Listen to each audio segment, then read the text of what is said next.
Stoic philosophy has garnered more popularity in the past decade than it has over its illustrious 2,000 plus year history. Authors such as Ryan Holiday have created entire careers and sold millions of books centered around these ancient philosophers and their way of living. This booming commercialized success of Stoicism has led to endless quotes floating across social media platforms and thousands of people sprinting to their nearest bookstore to pick up a copy of Meditations by Marcus Aurelius. So why is this? What makes Stoic philosophy so attractive to so many people? And does it even deserve the hype and the recognition that it's getting? To help us answer this, let's take a look at the history of Stoic philosophy. Stoic philosophy dates way back to 3rd century BC in Athens, Greece, where it was founded by Zeno of Citium. It was later built upon by philosophers such as Seneca, Epictetus, Cato, Marcus Aurelius, and others. It grew all throughout Athens and later into the Roman Empire until it was weakened by the rise of Christianity. Stoic philosophy can roughly be characterized under 5 main beliefs. The first one being that we must live according to nature, or logos as the Greeks would describe it, and that we can't stress or worry about things outside of our control. Epictetus says, the more we value things outside our control, the less control we have. Second, the Stoics believe that true happiness is found by living in accordance with virtues or in the pursuit of virtues. It's not in materialism or in seeking out pleasures. Marcus Aurelius wrote, "Waste no more time arguing about what a good man should be one." Third, the Stoics believe we should not act emotionally or in a reactionary way. We should learn to control our emotions and act according to reason, act rationally. As Epictetus puts it, it's not events that upset us, but our judgments about events. Fourth, the Stoics place a huge emphasis on discipline, self-control, self-responsibility, and that you should not be shifting your blame on others or external factors. Epictetus suggests no man is free who is not master of himself. And lastly, the Stoics believe you must learn to accept death and accept the inevitable losses that occur within nature. You can't stress what's out of your control, so again, it kind of ties back to that idea of living in accordance with nature.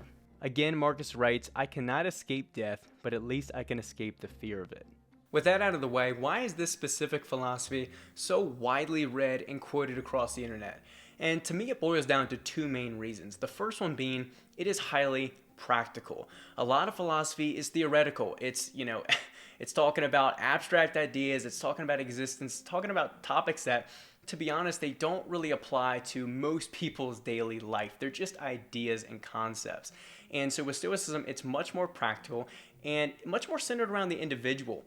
Stoicism does talk a little bit about, ethics. It does talk about, politics a little bit, but it is mostly centered around the individual. How should I live? What practical steps can I take to live a happier, more fulfilling, more productive, more meaningful life? It's very centered around the individual, and I think that makes it a lot more applicable to people regardless of race, social class, wealth status, whatever. It applies to almost everybody. So while other philosophers like Nietzsche, Spinoza, or Hume are focused on God and they're concerned with morality and the correct political structure, Stoicism isn't worrying about that too much. It's more focused on how can I live a happier, more fulfilling life. The other main reason why Stoicism is gaining so much popularity is because it's highly quotable. In today's social media driven culture, you can grab the attention of millions with a short, whimsical quote from a Stoic. You can find them posted absolutely everywhere, especially in the fitness or entrepreneur communities where hustle culture and discipline are held as the utmost value. Now, despite its applicability to modern life in the individual, I do think it's important to look at some of the potential pitfalls of Stoic philosophy. And the first one being that I think an emphasis on devaluing emotions could potentially lead to lack of empathy or social intelligence. For example, if you lost your wallet, a Stoic would tell you to control your anger and detach yourself from that materialism that is the cash in the wallet. And I think that's very productive, and I think that's actually a better perspective than the alternative. However, if a loved one dies, I would not advocate that you suppress that pain and that grievance that you're experiencing. I think it's important that Stoicism recommends that you accept loss and accept death because it is part of nature and it is inevitable.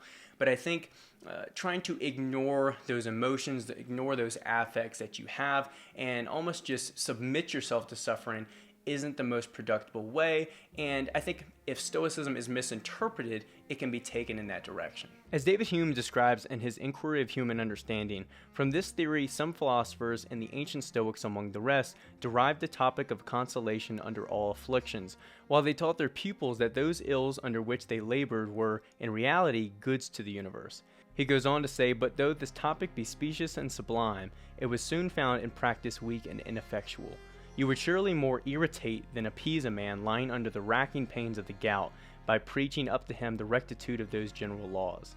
Another potential pitfall of Stoicism is taking it as this wholesale, all-encompassing philosophy, because I think it leaves a lot to be desired when it comes to ethical or social dilemmas, which is where other philosophies can come in and kind of fill in those cracks. So I don't think any philosophy, to be honest, should be taken as, this is it, this is how I'm going to live every area of my life. But you want to take all forms of philosophy, all philosophers, all knowledge, and see how it applies to your life and it fits you best and how you understand the world.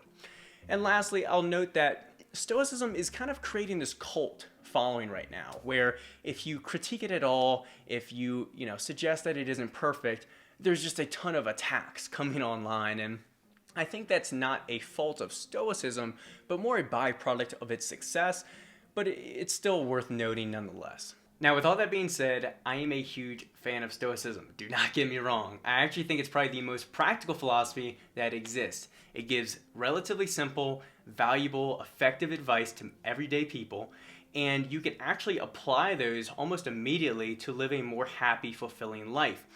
But if the only book you ever read is Meditations by Marcus Aurelius, or you only ever read Stoic philosophers, you're really missing out. Please do not stop there. It's a shame that Meditations has well over 13,000 reviews on Amazon, yet powerful books like the Nicomachean Ethics has less than 300.